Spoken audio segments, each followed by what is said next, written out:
Hello everyone and good afternoon and welcome to our high school Facebook Live session where we're hoping to answer some questions for parents. These questions were submitted in advance and we know parents are making tough decisions about their registration, so we're going to take some time today to try to answer the questions we got and try to give parents a better choice of options and understanding of what's available for the 2021 school year. Today I have two other panelists with me, Dr. Mickey Reynolds, principal of Lake Mary High School, and Mr. Mike Rice, principal of Lyman High School. We thought it might be a good way to start the session by talking about what the day in the life of a student and what their schedule might look like with the hybrid options, because we get a lot of questions about that. So I'm going to turn it over right now to Dr. Mickey Reynolds so she can start and give some insights on what that might look like. Dr. Reynolds? Good afternoon, everyone. Today I would like to talk about what if your child would like to have the hybrid option of Seminal Connect, which means your child actually is in the classroom from their computer at home at the very time the class is occurring, and face-to-face. And I have a number of families who are choosing this option, usually because they're part of a special program on campus they don't want to miss out on. I'm going to use my marionettes as an example. The students who are marionettes maybe want to come to campus for their dance class, but the rest of the classes they want to take Seminal Connect. So how does that work? It's a little tricky with the scheduling because you have to be on the computer at the right time of classes for the Connect, while face-to-face you have to be on campus. Obviously, there needs to be travel time. So what we will do, each school and each guidance staff will work with families to try to put together the best schedule possible to give you travel time. That might mean that you need a buffer period, and frankly, with the alternating block schedule, you might need 2 buffer periods. So the guidance staff may say to you, maybe you should take 4 Connect classes, choose the 4 Connect classes, 2 classes through, say, a Seminal virtual option, and then the 1 face-to-face. Or we might attempt to schedule your face-to-face classes on alternating blocks. For example, if your face-to-face classes are periods 2, 4, and 6 that meet one day, and next day is 1, 3, 5, 7, then you would be going to school every other day. So we've all talked with our guidance staffs about really working with you with the hybrid option to try to put together the schedule that's going to work best, and we will do the best we can to accommodate your needs, and we'll all have to be flexible. So what I'd like to offer is another option. It's great to be here today as well. And the other option that you have is the face-to-face in combination with the Seminole County Virtual School. In this option, it's something that we've always done in high schools on a normal basis. So this is not anything that's new, but on a regular day, you may schedule your periods. For us, we're on a block schedule, so 1 and 3 as a face-to-face course, and then you would leave campus and take the Seminole Virtual School. The nice thing about Seminole Virtual School is you're not held to a certain time to actually be in the class, whereas if you're with the Seminole Connect option, you need to be online at a specific time for that class period. Seminole Virtual offers that flexibility and the option for you to do your work and to turn in and submit your assignments and to get online at your time and at your leisure. So those are the 2 main options. I do want to throw a third option in there. You could also pick the hybrid option that involves Seminole Connect, where you're at home learning from your school's instructors and the teachers, and then also work that with your Seminole County Virtual School classes. So you'd be doing some courses at home with your zone school or the school that you attend, and other classes with Seminole County Virtual.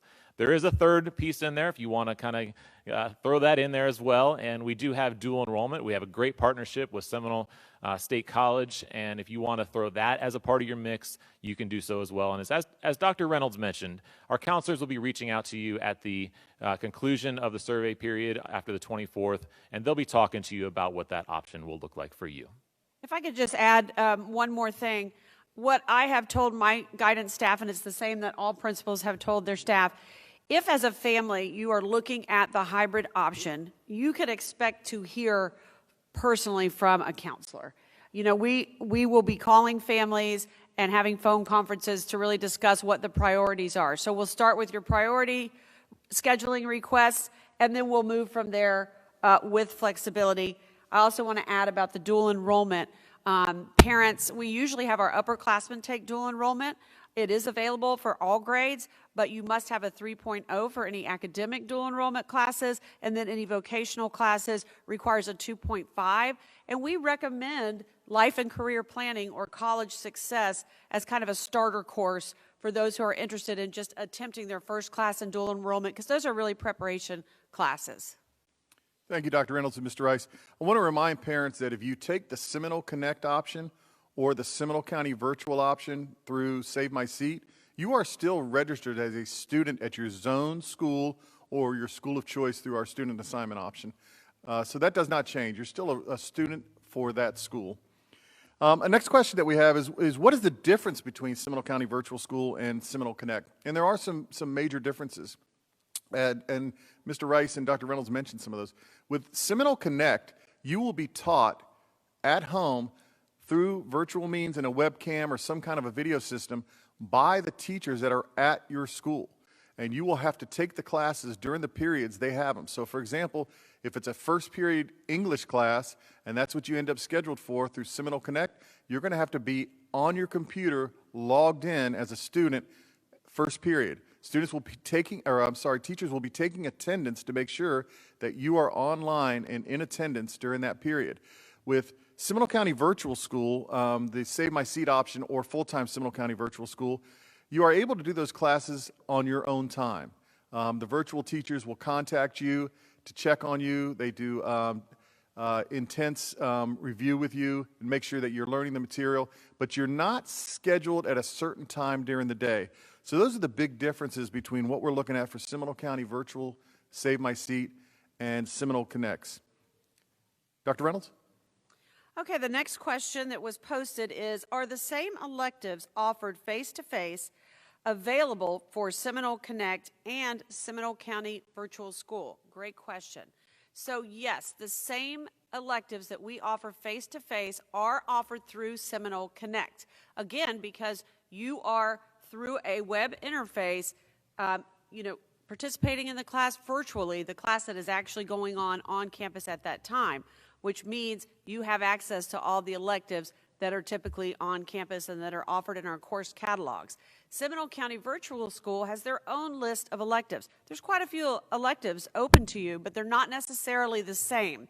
So my recommendation is to go to the Seminole County Virtual School website and take a look at their course offerings if you want more information about their electives. So the next question that I have for you today that was submitted is, will the same high school teacher be teaching both face-to-face and Seminole Connect simultaneously?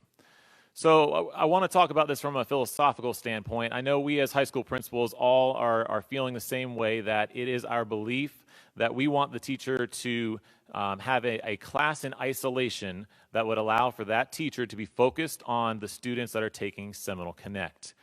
There's a lot of factors that go into whether or not we can do that, and one of those being the number of students that register. And so, for example, if you have a course like Algebra 1 that 25 students decide that they are going to take Seminole Connect in that option, then it is our hope and our desire to set that one course up so that teacher will teach either first period or second period solely to students through the web, through the Seminole Connect option. I can tell you again, there's many factors that go into that would inhibit that, which might include the student schedule. Maybe they're taking Automotive 3 as what we call a singleton. It's a class that's only offered during one period of the school day. And if that is something that conflicts with that child's Algebra 1 class, then it's likely that we would not be able to say, for that student, he would be taking that Seminole Connect in isolation. So in that case, the teacher may be teaching students on campus as well as teaching the students through Seminole Connect simultaneously. Next question is, how does International Baccalaureate IB programs of emphasis, our POEs, and all of our magnets work for at-home options? I'm going to break this up into two things. For Seminole Connects, the students would be able to take those classes just as we described earlier through some kind of a web interface video system. So the students would take the class during the period it's offered for those courses and interact with the teacher just as they would for other classes. Seminole County Virtual School does not offer all of those classes that our magnets would offer or POEs would offer. So if you're thinking about doing Seminole County Virtual Save My Seat, and stay with the program, either a POE or IB or any other magnet, you really need to check on the course that you need, because it's different 9 through 12, and get with the school and make sure they do offer that course so you can stay in the program. The other question is, how would dual enrollment work for at home? That's a little bit easier, because dual enrollment, as you know, is done through our colleges, either SSC or University of Central Florida, and you would just basically take those courses at times when they're offered by the university. Many of them will be online this year, we know that, so you'll be able to do those at your leisure. But you can take those courses as an at-home student through Seminole Connect or through Seminole County Virtual and be able to stay in the dual enrollment program. Dr. Reynolds?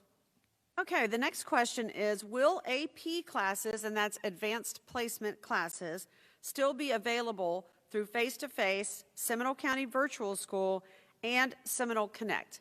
So at this point, our master schedulers, we call them, those are our administrators in charge of our putting together our schedule, still have all of the AP classes we have offered in the past scheduled for this year. So definitely face-to-face students may take those classes, and Seminole Connect students may take those classes. Again, it's possible that one of those classes is a singleton. I know for us at Lake Mary High School, Physics C is only offered one period of the day. So if you are face-to-face, obviously we'll schedule you into that period, but Seminole Connect into that period too at that time frame. So that's that priority. If that's your priority, we have to build your schedule around it. However, not all AP classes are offered through Seminole County Virtual School.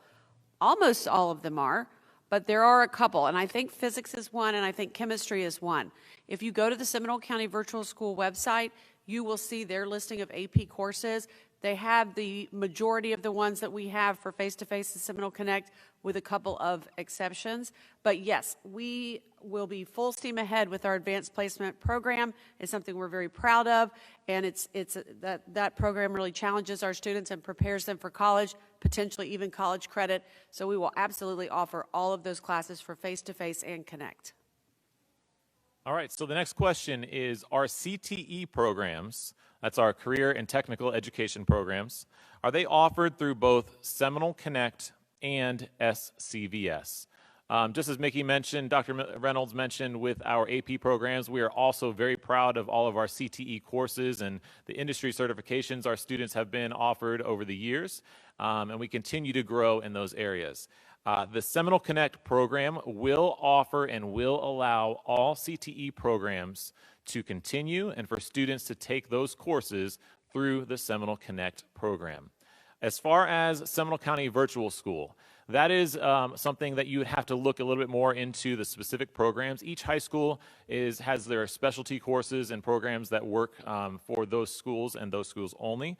So I would suggest that you go on the Seminole County Virtual School website. They have a listing of all their courses, and you can check to see if those courses for CTE are available.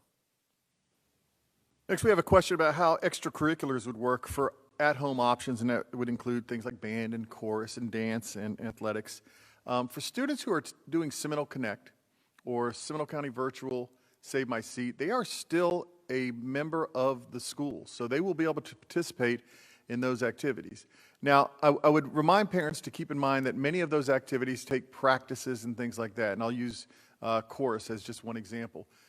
If they are working on some kind of a show or a series of songs, the students are going to have practice time. School principals, administrators, and teachers are working out how would that look? How would they get practice time if they're doing it from home? We think it's going to be possible through various means, but there's going to have to be times when students need to be able to sing with the chorus, not necessarily in person, but through some kind of a means of audio-video enhancement. Same thing with athletics. You obviously have to practice with the team so the coach can evaluate how you can play. So there are other concessions that may have to happen if they're looking at the extracurricular side of things, if it's an at-home student. And that will be worked out through the schools and through the different coaches and also through the sponsors. But the answer to the question is yes, they will be able to participate. We're not going to exclude students who are part of the Seminole Connect or part of the Seminole County Virtual Save My Seat option. The next question kind of fits into that. It's a very simple question. Has marching band been canceled for the fall? And the answer is no. Marching band has not been canceled at our high schools for the fall. I would say right now, no decision has been made on exactly what's going to happen to move forward because we just made decisions on sports. So we have to kind of wait and see exactly how that's going to look. I know every principal and every school and probably every band director would love to have a regular marching season. We have to make sure that we can do that. But as of right now, no. Marching season has definitely not been canceled. And the next question, which falls right into it, about fall sports resuming official practices, that decision was made yesterday and was put out. So this question may be old now, but I'll go ahead and let everyone know that we are looking at an August 31st start date right now for practices for our fall sports. And I can give a little insight into that. We wanted to make sure the school year started, which we know we are starting school coming up 2 weeks before that. We wanted to get school year started so we can kind of see what's happening on our campuses and make sure we have everything running smoothly before we looked at starting athletics and getting the athletes out there. We will look at safety protocols. We're working on those now, and that also bought us a little time to make sure that we have the correct safety protocols in place before our fall sports happen. So right now, August 31st is Seminole County's official start date as of today for our fall practices to begin. Dr. Reynolds?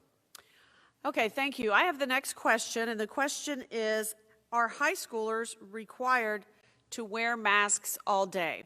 So let me start by informing you that we had a committee of educators from around Seminole County Public Schools who worked all summer to develop a reopening plan that was submitted to the Florida Department of Education and approved just less than a week ago, actually.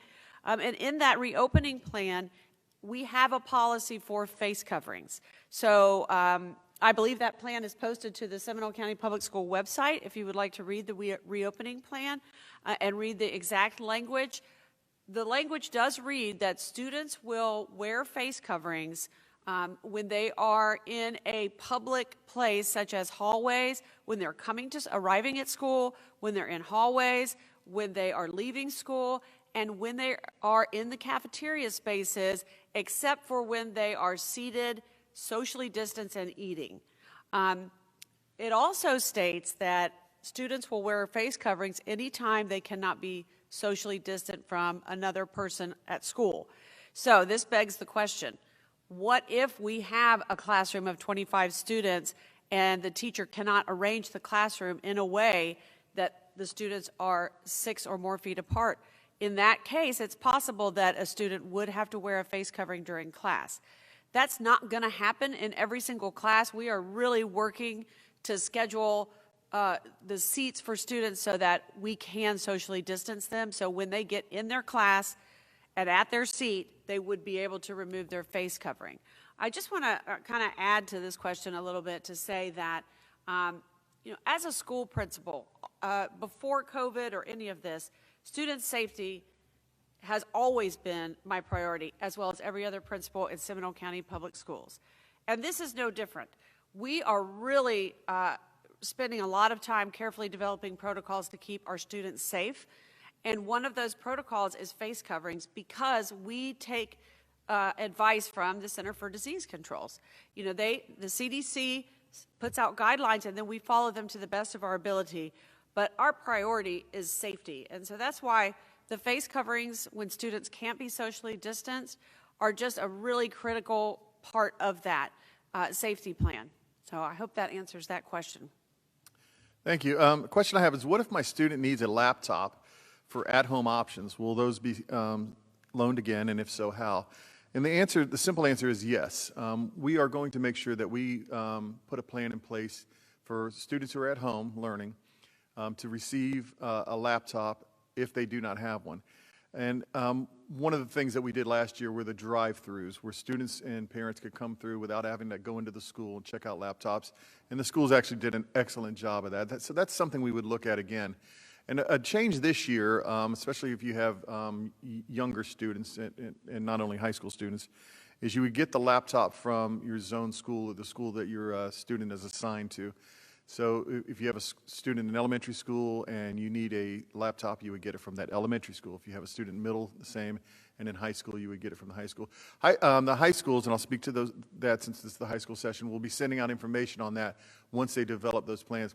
One of the things we don't know, as everyone knows, is how many students exactly are going to be in each option because it doesn't close till Friday at noon.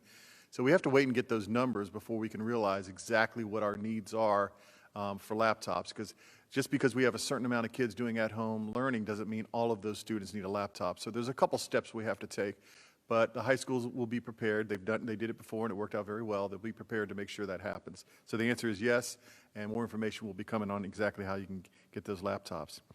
Another question is, if students start face-to-face, but things related to the COVID-19 worsen, can they switch to Seminal Connect or virtual school, and if so, when? Well, right now, yes, students can switch to Seminal Connect or from Seminal Connect at the 9 weeks. For virtual school, it's a semester. So yes, we do have options available for students to be able to switch. If the question is, if things worsen and we have to do something else with schools as far as face-to-face, we would then have to look at the options that are available. The good thing is, since we will already have a Seminole Connect option in place with our Seminole County Public Schools teachers, we would be able to transition to that and make sure that works. Not easily, but fairly smoothly compared to the way we had to do it 4th 9 weeks when we really had a week to figure everything out. So we do have some options in place, but yes, students can transition at the 9 weeks for Seminole Connect or at the semester for Seminole County Virtual Save My Seat, and we do have those options available. Mr. Rice?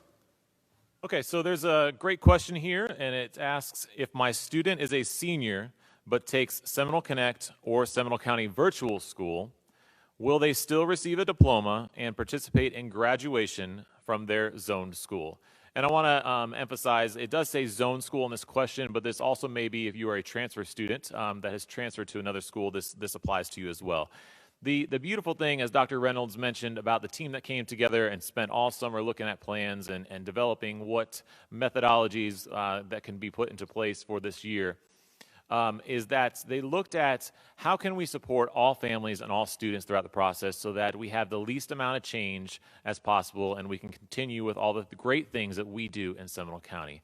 And with that, the answer to this question regarding will they still receive a diploma and participate in graduation is yes. It is a great thing for us to be able to provide you that diploma from the school that you have been attending, even though we have the situation going on with COVID-19. So yes, you still will graduate and receive that diploma. So you have a question about how will a positive COVID-19 test be handled at the high school level? And I think that's a great question and on a lot of parents' minds. And I can tell you we have a coordinator of medical and health student services here in Seminole County Public Schools who is actually currently working on all of those protocols and procedures. And we have seen those procedures and protocols. We haven't made them public yet because we are still finalizing them, because we make sure we get information from the CDC, the Seminole County Health Department, and get input. And administrators will be hearing all about those very soon, towards the end of the week, and we'll have more information on that. But what I can tell parents is there will absolutely be protocols and procedures on how to deal with that, with recommendations from both the CDC and the Seminole County Health Department to make sure that when we get a positive test, whether it be an adult or a student, that we handle things in a healthy way, in a safe way, and make sure that we notify the people that need to be notified as far as contact and move forward. So protocols and procedures are being handled by the right people with the expertise, and we will make sure that all administrators and all schools know that, and that will end up being a front-loading document so parents will also know what is happening. So more information to come on that. Dr. Reynolds? Okay, so the next question is, what will the cleaning schedule look like on our high school campuses? We are in process. We have a great facilities services department, and they are in process of developing protocols that all custodial staffs will be following in terms of cleaning the school, both during the school day to hit touch points, water fountains, bathrooms, the places where people put their hands the most during the school day, and then of course what will happen at the end of the school day when students are gone to disinfect each classroom. My understanding is that we will all have high-grade disinfecting misters. You may have seen these on television for use on both school buses and in classrooms. Now, I'll also tell you that individual principals, may tweak the plan a little bit in terms of moving the hours of some of their custodians. I know at Lake Mary High School, we're putting more manpower, we're adding manpower to the school day to hit those touch points. All the doorways where students touch with their hands, and classroom doors and bathrooms. So we're adding to our staff to make sure that while students are in their block periods, we have custodial staff going through and disinfecting as many places as possible. And then, of course, when the students leave, that every single classroom gets cleaned according to protocol and disinfected. So we are really ramping up how we clean our schools. Should be the cleanest that they've ever been. I'm excited. Okay, I'm going to move on to the next question. Both Mr. Rice and I are going to answer it, but I will start. The next question is, how will high schools handle hallway flow and keeping large groups during class changes small? I want to start by saying that all high schools are moving to a block schedule. That is a recommendation from the CDC. The recommendation is that we minimize the number of hallway passage times and the number of students teachers see each day. The best way to do that is to go to a block schedule. So there's that. Now, some schools, like my school, I don't really have an opportunity to create one-way hallways the way my school is structured. However, we are going to be training our students on safety protocols, and one that I plan on really hitting home with is when you're traveling the hallways, always stay to the right. If no matter what direction you're going, you're always staying to the right, that will help us with our flow. Mr. Rice at his high school, at Lyman High School, has a little different situation, so I'll let him speak to that. Yeah, we do have a little different situation at Lyman, and knowing a lot of our schools, Lake Mary is one of the few that has mostly indoor campus. So what I'm speaking of here is probably going to be some things that other schools are either looking at as well. So we are looking at one-way hallways, and we are going to be looking at increasing the amount of time in between classes so that students, we recognize that if you go one way, you're not going to be able to get directly to the class that's right next door. So you may have to go around. So we're going to extend a little bit of the time to allow for students to travel down this hallway one way and get around the building and then back to the other classes or the other buildings. One of the nice features about our school is that we have a courtyard as well, and we will encourage students. The question kind of talks about some large groups and how are we going to minimize that. We are going to encourage students to space out throughout the courtyard. A lot of times there's areas that students tend to congregate, and we're going to be working with our teams and our security teams as well to ensure that students are spaced out a little bit more during those passing times. So one-way hallways are an area that we're looking at. If we can't do a one-way hallway like Lake Mary and Dr. Reynolds mentioned, then we will be doing on the right side is one way, and on the left side would be the other way. The next question, Dr. Reynolds and Mr. Rice both kind of answered, but I want to expand on it. And the question was, are all high schools moving to block scheduling? Most of our high schools were on block scheduling. Those that were not did move to block scheduling. And the reason I wanted to talk about this is because I want to give the high school teams a lot of credit and the principals a lot of credit. They started over a month ago working on this and looking at the block schedules. And the amazing thing that happened, I think, was the schools that were already on block looked at their block and tried to figure out how can we make this work better for the safety and health of our students.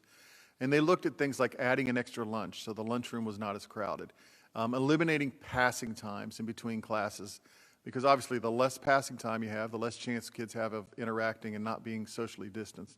So I just wanted to comment on that. Yes, all high schools are on block, and many of our high schools have looked at changing the block they were on just to make sure that what they're doing makes sense for the safety of our students as our students that choose the face-to-face option come back on our campuses. So thank you to all the high schools for that. Another question is, are electives available from Florida Virtual School as well as Seminole County Virtual School? Seminole County Virtual School is a franchise of Florida Virtual School. So we offer in Seminole County Virtual School what Florida Virtual School offers.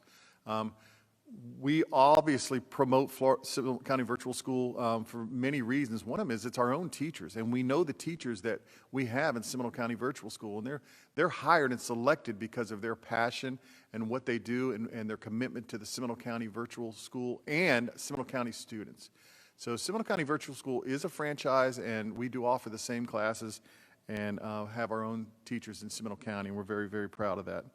The last question before I turn it over to Dr. Reynolds, how are our high schools handling students with IEPs or special needs? And that's a great question, and I know Dr. Walsh and her team are working on this, but I can tell you that we'll provide the same services for our at-home students that we would provide for the face-to-face students.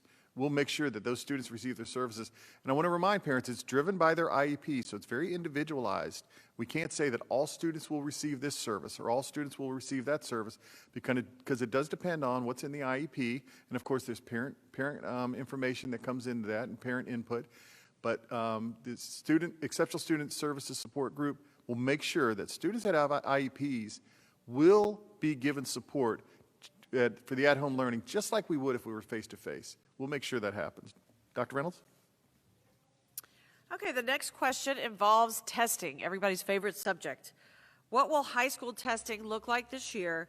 Will the FSA still happen, EOCs, ACTs, and SATs? Well, I can tell you that at this point, the Florida Department of Education is moving forward with their EOCs and FSAs.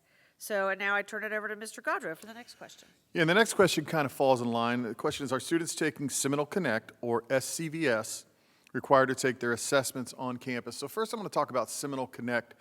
With the exception of tests and quizzes that could be done at home through things like eCampus, exams like 9 weeks assessments, FSA or EOC, right now would be scheduled to be taken on campus. I will tell you there's a lot of talk right now. We have groups meeting to talk about 9 weeks exams, and could those be done in another format in a secured way? So more information to come on that. But right now, they would be done on campus. They wouldn't necessarily have to be done during the school day, and that's some of the things that we'd have to work out with schools. For example, could it be done after hours? Could it be done on a Saturday?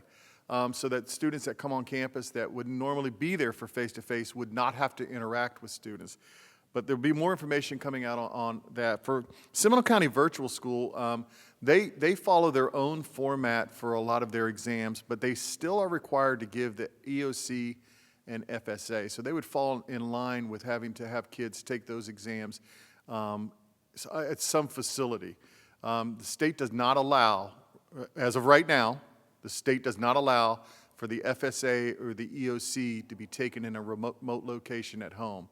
I can't tell you if that would ever change because that's a state issue, but we are working on the 9 weeks exams for those students at Seminole Connect. Right now, they would come on campus, and it would kind of be at the discretion of the school how they would set that up. Dr. Reynolds? All right, the next question is about student support.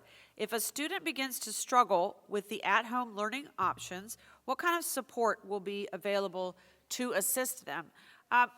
You know, students who choose an at-home learning option, they still have a teacher at their disposal whose goal it is to promote their learning, move them along, answer their questions, give them feedback. It doesn't matter if it's face-to-face or connect in terms of the role of the teacher.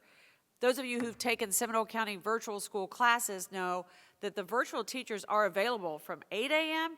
to 8 p.m. Monday through Friday, and students can make appointments to conference with them. They can email back and forth. That support has always been in place.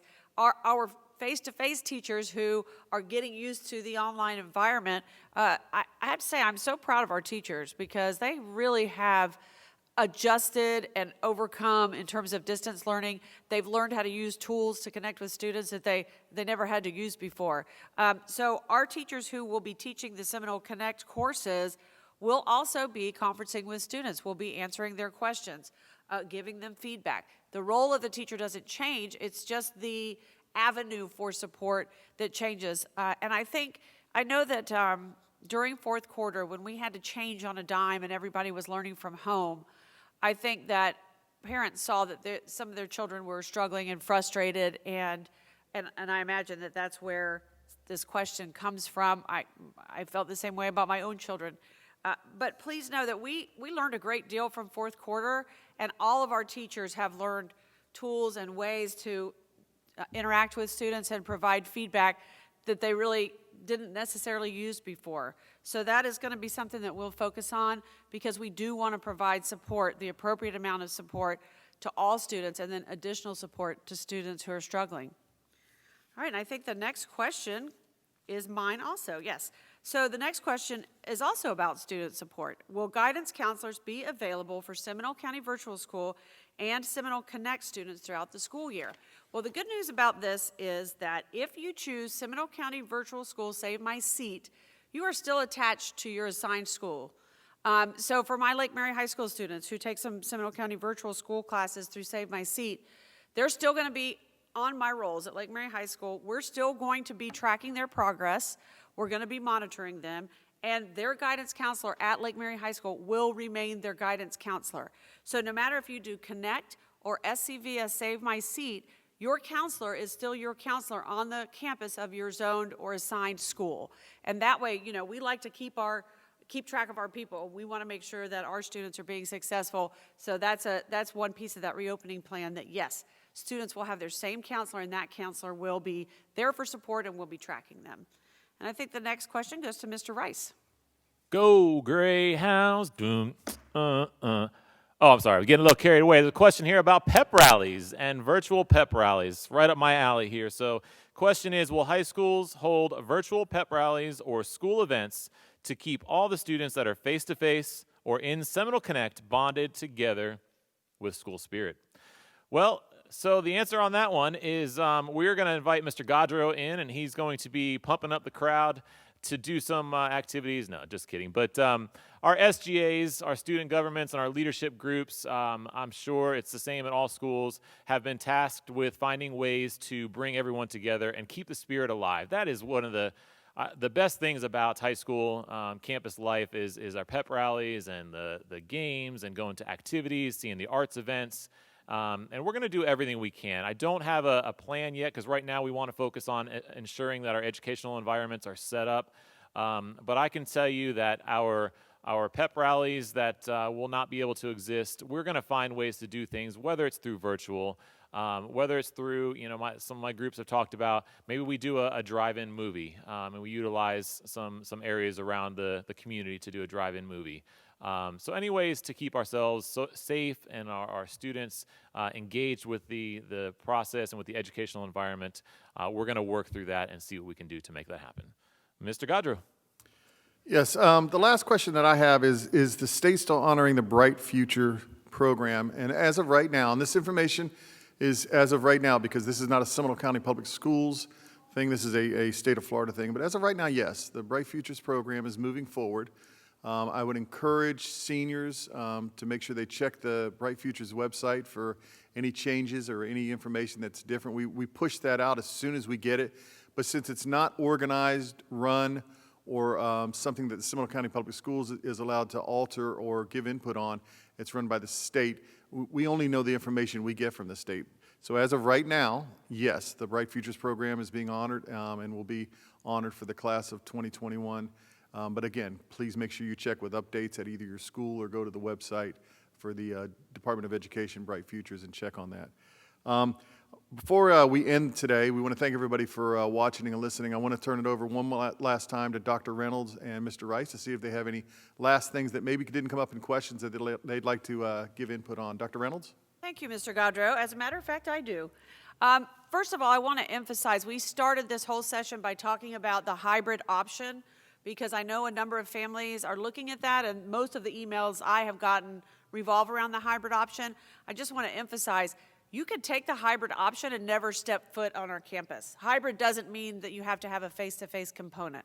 You could have a connect with a virtual, you could throw in some dual enrollment, but you don't have to necessarily be face-to-face. Another thing I want to kind of put out there is, I've had some questions from parents about this. Things like open house, parent conferences, things like that would normally go on where parents come onto our campus. You know, we love our parents. Our parents are awesome and so supportive, and honestly, we couldn't do half of what we do without parent support. For this time period, though, we are going to keep as many people off of campus as possible just to create the safest possible environment. So we are looking at virtual orientation, virtual open house, and even parent conferences when we can schedule it virtually for parents who have that ability. We will be looking at doing that. Again, it's not that we don't love you, because we do, but just that we want to keep as few people on campus and as many people off as possible while we're going through this.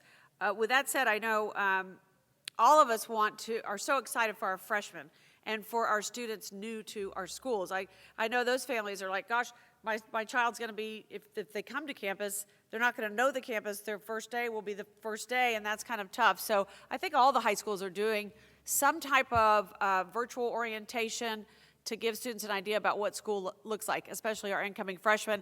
I know for Lake Mary High School, one of my assistant principals, Mr. Hennessy, is putting together an MTV Cribs style orientation, Lake Mary High School Cribs. So that should be fun and cool. All right, another thing I wanted to mention is that our district is very committed to continue to provide mental health support during this time period. I know that I've heard from many parents who have said, my child didn't necessarily fare very well during fourth quarter being so isolated. What supports do you have? And we have a fantastic team in place of mental health therapists who are assigned to every school. We have a district-wide team that's working on this, really twofold. One, to provide support at schools and through phone conference or WebEx if necessary, if your child is an at-home learning option. And two, that our team is creating some social emotional learning lessons that we will be delivering in all schools, whether through Connect or face-to-face, in the first quarter of instruction, because we realize that our students need support. So we didn't get a specific question about it, but I just think it's important for you to know that we are very aware of what this environment, what effect it's having on the mental health of our students, and we are addressing it. And certainly, if you have any questions about that as the school year starts, please do contact your guidance staff because we are here for you and for your students. Mr. Rice? Yeah, I want to just add, parents, I know that your choice here is a very difficult one, and I know it's one of those that you think that this might be great, and if you're like me, I have 3 children of my own that attend Seminole County schools. You lean this way, and then you hear something, you're like, well, that might be a better option, and going back and forth is very tough. We are all here as principals, as our student services counselors. Everyone is here to support you along the way, so please don't hesitate to reach out to us.